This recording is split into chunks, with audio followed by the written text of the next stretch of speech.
Jangan lupa subscribe YouTube channel Metro TV News dan jangan lupa nyalakan notifikasinya.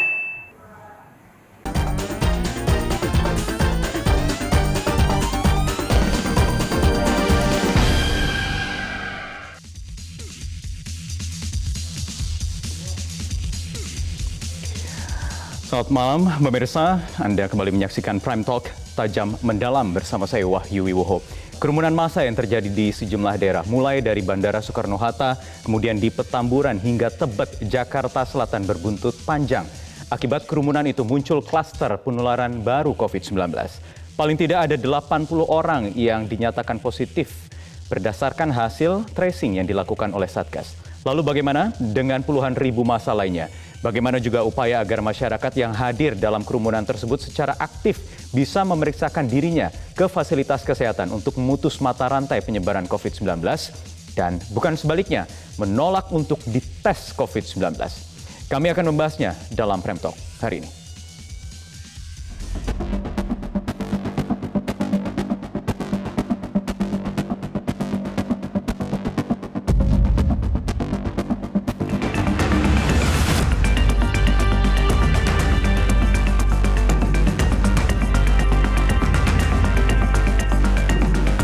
Mengajak kepada seluruh masyarakat yang ikut dalam aktivitas tersebut agar secara sukarela bersedia untuk melakukan swab antigen apabila sudah positif terpapar COVID melalui pemeriksaan swab PCR, maka harus dilakukan langkah-langkah sedini mungkin.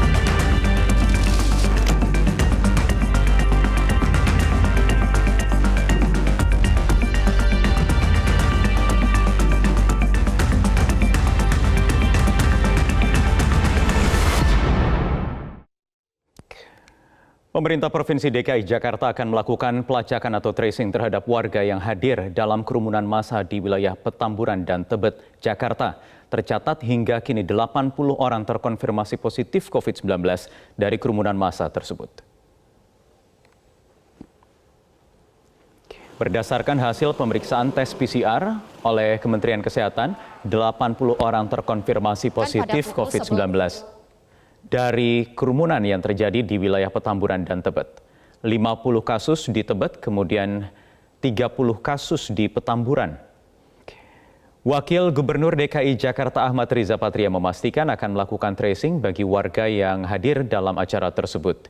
Wagub juga mengimbau masyarakat lebih disiplin dan taat aturan. Sementara itu, menanggapi penolakan swab test yang dilakukan oleh sejumlah pihak, Wakil Gubernur Riza Patria memastikan warga yang menolak swab test bisa didenda hingga 7 juta rupiah.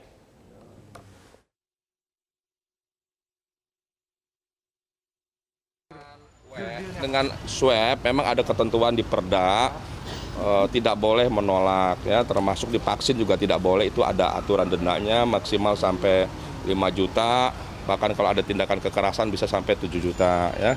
Nanti kita akan terus dari pihak kami, Pemprov, Dinkes, akan terus berupaya agar seluruh masyarakat yang ada dalam kerumunan yang berpotensi, ada gejala dan sebagainya, terpapar virus corona, kita minta agar melakukan tes swab. Tes swab bisa dilakukan oleh siapa saja, oleh pihak kami bisa, kami siap membantu, puskesmas, rumah sakit, daerah, kemudian juga bisa dibantu pihak lain seperti Polda, Kodam ingin membantu, tentu kami terima kasih. Dan juga organisasi lainnya boleh membantu atau dilakukan secara swadaya, mandiri oleh organisasi ormas atau pihak-pihak tertentu boleh saja. Yang penting lakukan swab untuk memastikan keamanan, keselamatan dirinya, keluarganya, lingkungannya, dan kita semua. Jadi kita minta semuanya patuh dan taat. Ya, sebelumnya Satgas COVID-19 bekerja sama dengan TNI dan Polri melakukan penyemprotan di sejumlah wilayah yang terjadi kerumunan. Selain itu, Satgas juga proaktif melakukan testing terhadap klaster kerumunan massa di Jakarta.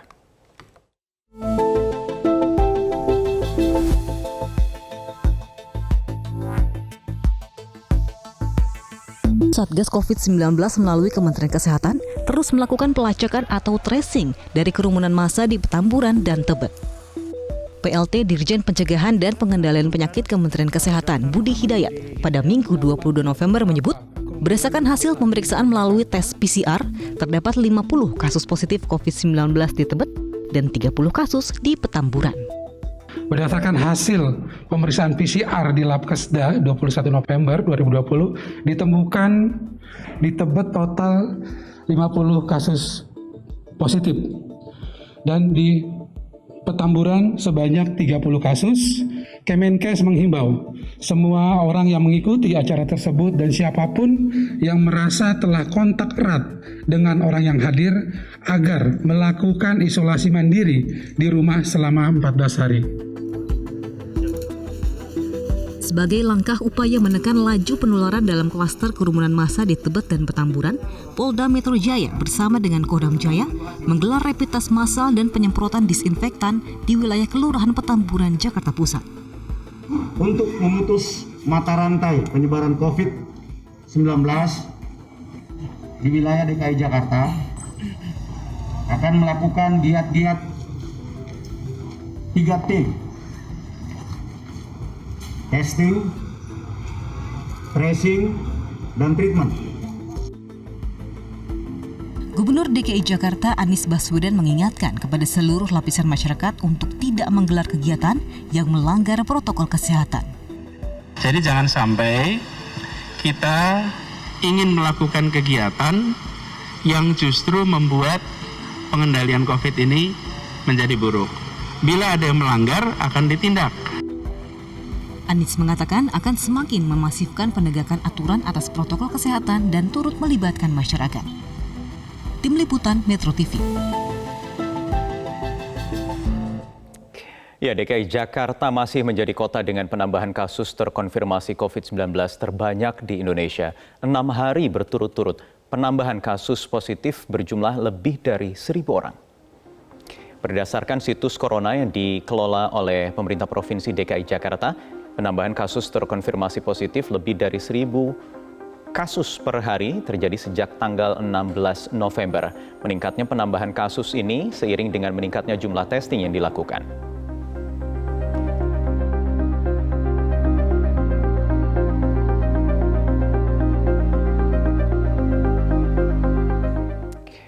Ya, kami akan hadirkan perbincangan terkait hal ini langsung dengan narasumber kami yang ada di Brisbane, Australia, epidemiolog dari Griffith University, Diki Budiman. Selamat siang, Mas Diki, apa kabar? Selamat malam, Mas Bayu. Waktu sekali, alhamdulillah sehat. Baik, alhamdulillah. Mas Diki, melihat perkembangan yang terjadi di ibu kota dalam 1-2 pekan terakhir ini, bagaimana Anda melihatnya?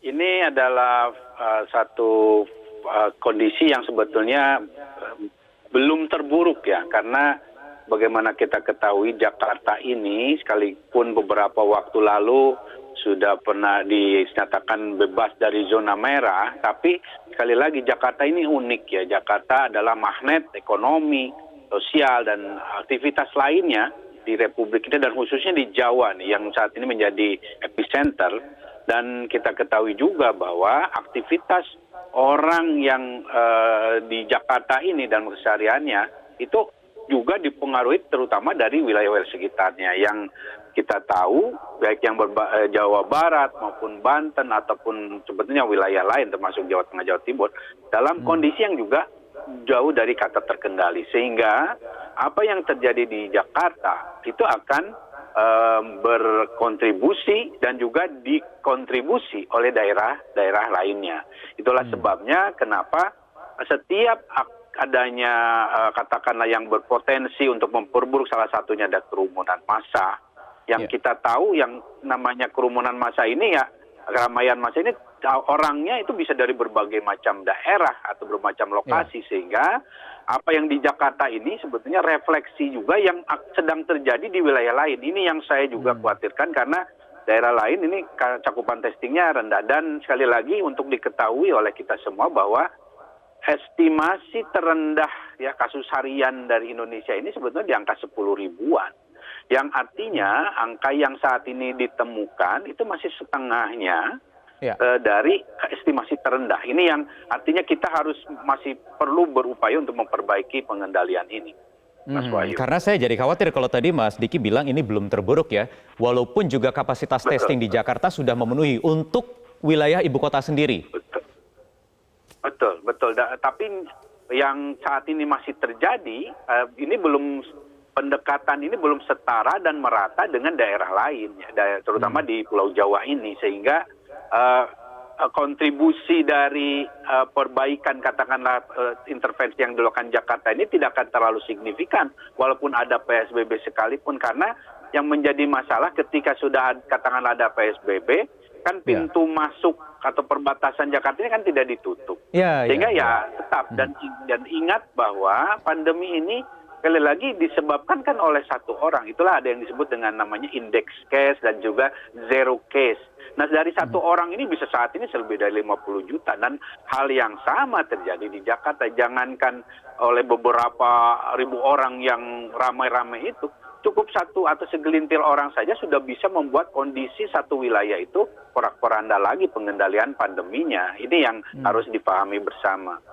Ya, terlepas dari pergerakan orang, Anda melihat bagaimana yang sudah dilakukan oleh pemerintah pusat dan juga pemerintah Provinsi DKI Jakarta dengan Satgas yang sudah ada dalam menegakkan aturan kedisiplinan masyarakat di masa PSBB yang kembali ke transisi ini, Mas Diki? Ya. Jadi ini kita kan saat ini sudah memasuki masa 9 bulan dari pandemi dan juga kita sudah menyentuh ya angka 500.000 yang ditemukan, katakanlah angka yang ditemukan secara resmi, walaupun dalam prediksi pemodelan epidemiologi bisa 3 kali lipatnya ya yang sebagaimana yang saya sampaikan tadi di angka harian 10.000. Nah ini kita kondisinya gelombang pertama ini belum selesai ya, artinya ini menandakan bahwa upaya yang dilakukan pusat dan juga daerah ini belum berhasil melandaikan kurva, dan ini artinya harus ada evaluasi, dan sebetulnya evaluasinya sebagian sudah ada nih dari hasil yang intra-action review yang WHO beberapa waktu lalu. Itu juga bisa jadi dasar rujukan untuk perbaikan, dan jelas yang paling menjadi PR besar kita adalah di aspek 3T dan juga di aspek 3M, yang diantaranya juga di 3M ini ada faktor keramaian massa yang saya lihat masih cukup longgar ya diberikan ya dalam situasi yang pandemi ini belum terkendali, sehingga terjadi hal yang seperti saat ini terjadi. Padahal instrumen penegakannya sudah ada ya. Ya, Oke, betul. Itu yang nanti akan kita bahas lagi, karena ini ada banyak sekelompok masyarakat yang bahkan menolak untuk dilakukan kontak tracing atau dilakukan swab test. Mas Diki Budiman, kita jeda terlebih dahulu, kami akan lanjutkan lagi nanti di Prime Talk sesaat lagi.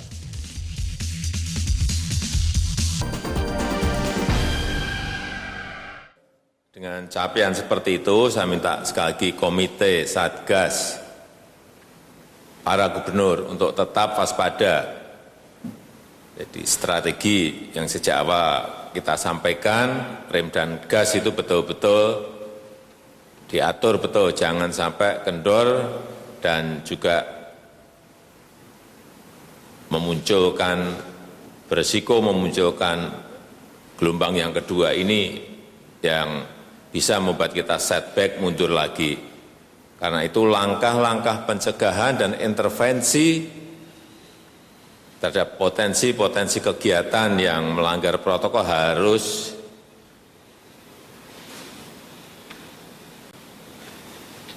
dilakukan dengan ketegasan.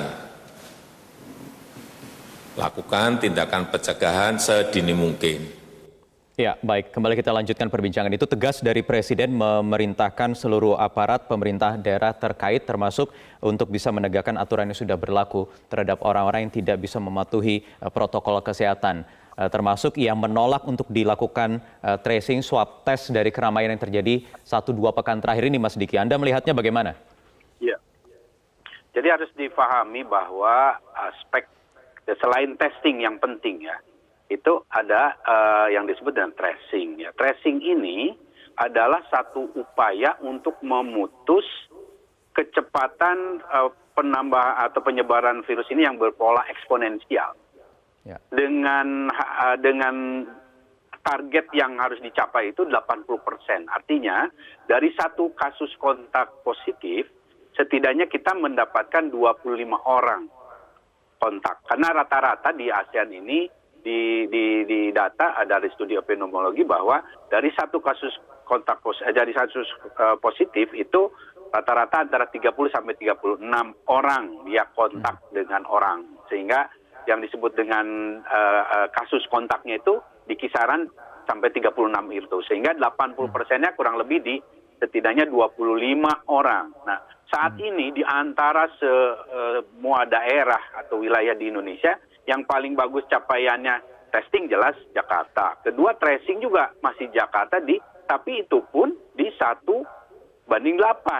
Ya, dari 25 tadi artinya masih jauh juga. Yang terbaik sekalipun wilayahnya capaian tracingnya itu masih di bawah 50% dalam hari ini Jakarta. Nah, apalagi dalam kondisi keramaian harus dipahami bahwa kondisi kerumunan massa atau apapun itu yang mobilisasi massa itu jelas intervensi tracingnya akan sangat sulit. Jangankan di kita ya, di Amerika, di sini sekalipun di Australia, mereka mengakui sulit sekali.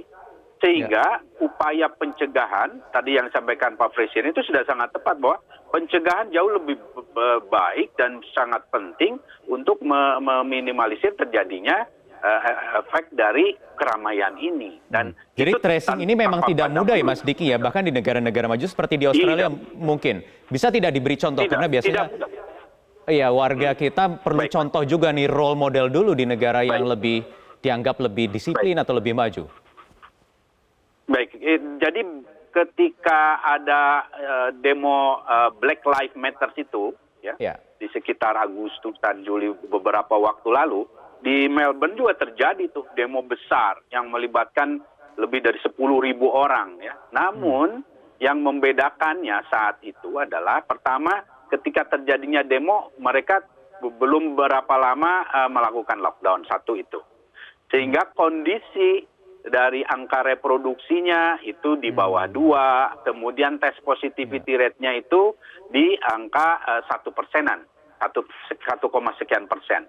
Nah, dua kondisi ini termasuk tidak ada kematian saat itu. Sehingga kondisi secara status pengendalian pandemi mereka relatif lebih baik ketika katakanlah di Jakarta beberapa waktu lalu terjadi demo. Nah, kondisi tes positivity rate yang di persenan misalnya kurang dari 3% itu akan merefleksikan dan berpengaruh pada potensi berapa jumlah orang dalam keramaian itu, kerumunan itu terjadi penyebaran. Dan itu studi epidemiologi yang terbukti bahwa baik yang di Korea Selatan yang sama saat itu ada demo, tapi demonya di Agustus lalu bukan tentang itu, tapi dari jumlah yang terjadi infeksi itu tidak jauh dengan nilai atau persentase tes positivity rate. Di Korea di kisaran juga 1%, di Melbourne 1% yang positif dari hasil pasca demo. Dan yang harus diketahui juga ada yang disebut digital tracing yang membantu mereka meminimalisir kesulitan untuk mentrace orang-orang yang ikut demo ini. Bahkan yang lebih bagus lagi di Korea, sebelum demo mereka lakukan benar-benar didata secara dari mobile phone-nya, siapa mereka dari mana, kemudian ada screening kesehatan, termasuk beberapa ada dites sebagian besar. Nah ini artinya mereka aspek mitigasinya jauh lebih baik. Sehingga walaupun tetap Mas Wahyu di Melbourne ternyata terjadi juga klaster, mega klaster akibat demo itu. Sekitar kurang dari sebulan setelahnya terpaksa sebagian wilayah di Melbourne itu mengalami lockdown kembali. Sekitar kalau kita mungkin satu kecamatan lah kurang lebih. Baik, Mas Diki, terakhir tadi Anda katakan soal kapasitas testing nasional ini yang masih di bawah standar WHO, baru setengahnya kurang lebih. Bagaimana caranya untuk bisa mencapai atau memenuhi standar WHO itu? Karena kita tahu ada banyak faktor keterbatasan laboratorium di luar daerah di ibu kota, SDM-nya juga. Bagaimana caranya di waktu yang sudah semakin mendesak ini, sudah semakin lama pandemi ini? Ya, kalau tidak salah mungkin tadi atau beberapa waktu belakangan ini Pak Doni juga sudah menyinggung bahwa kita sudah punya mengadakan yang disebut dengan rapid test antigen. Rapid test antigen ini jauh relatif lebih mudah, tidak terlalu sekompleks PCR, tetapi dengan tingkat keakuratan yang juga bisa kita andalkan karena sudah direkomendasikan oleh WHO dan harganya murah, dan ini tentu bisa sangat membantu mengangkat cakupan testing kita. Dan satu hal lagi Mas Wahyu, bahwa dalam kaitan testing tracing ini supaya masyarakat ini mau, perlu contoh ya, keteladanan dari tokoh-tokoh. Dan saya belakangan ini mengapresiasi sekali apa yang disampaikan Pak Surya Paloh, yang disampaikan bahwa beliau saat ini sedang sakit, tapi beliau begitu terbuka menyampaikan, dan ini adalah contoh, dan ini harus jadi contoh bagi pejabat publik dan tokoh publik lain, bahwa penyakit ini bukan stigma, bukan sesuatu yang harus kita jauhi dalam artian dikonotasikan dengan hal yang negatif. Oke, baik. Jadi salah satunya soal rapid test atau swab antigen itu ya Mas, bisa menjadi alternatif terutama di daerah-daerah yang kurang memadai untuk kapasitas laboratorium. Tetapi harus dipastikan juga hasilnya bisa masuk dalam hitung-hitungan kasus positif nasional atau bagaimana? Karena itu perlu perubahan definisi juga. Singkat saja. Bisa. Jadi ini sudah direkomendasikan oleh WHO September lalu bahwa ini bisa jadi solusi lain selain PCR, dan ini bisa jadi berkontribusi pada sistem pelaporan kita. Ya. Baik. Terima kasih Mas Diki Budiman, epidemiologi dari Griffith University di Brisbane, Australia, atas waktunya di Prime Talk malam hari ini. Pemirsa, kami jeda terlebih dahulu. Kami akan hadirkan lagi nanti perbincangan lainnya di Prime Talk. Sesaat lagi, saya jeda.